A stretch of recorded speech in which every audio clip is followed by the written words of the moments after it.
More than 2 months since Bahrain's crackdown began on shia-led protesters, the hesitation at the beginning of the US president's statement was perhaps telling of the pressure he's been under to say more. If America's to be credible, we must acknowledge that at times our friends in the region have not all reacted to the demands for consistent change with change that's consistent with the principles that I've outlined today. Hundreds of people have been arrested since the crackdown began. Police raids on Shia areas continue every day. Bahrain is a long-standing partner, and we are committed to its security. We recognize that Iran has tried to take advantage of the turmoil there, and that the Bahraini government has a legitimate interest in the rule of law. Nevertheless, we have insisted both publicly and privately that mass arrests and brute force are at odds with the universal rights of Bahrain's citizens.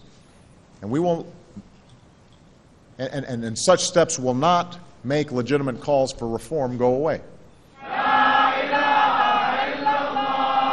Blaming Iran is exactly how Bahrain's ruling Sunni elite have tried to legitimize what they say are only the arrests of people who committed criminal acts.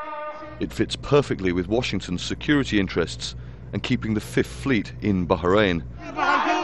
This man, Mattar Ibrahim, is among the many opposition members, human rights activists, students, teachers and medical staff who've been arrested and could face trials in military courts. Trials to which international observers have been denied access. His wife says he was snatched from his car by armed masked men on May the 2nd. She hasn't seen or heard from him since. It's perhaps then not surprising that Obama's comment on the future role of opposition figures got a round of applause. And such steps will not make legitimate calls for reform go away. The only way forward is for the government and opposition to engage in a dialogue. And you can't have a real dialogue when parts of the peaceful opposition are in jail.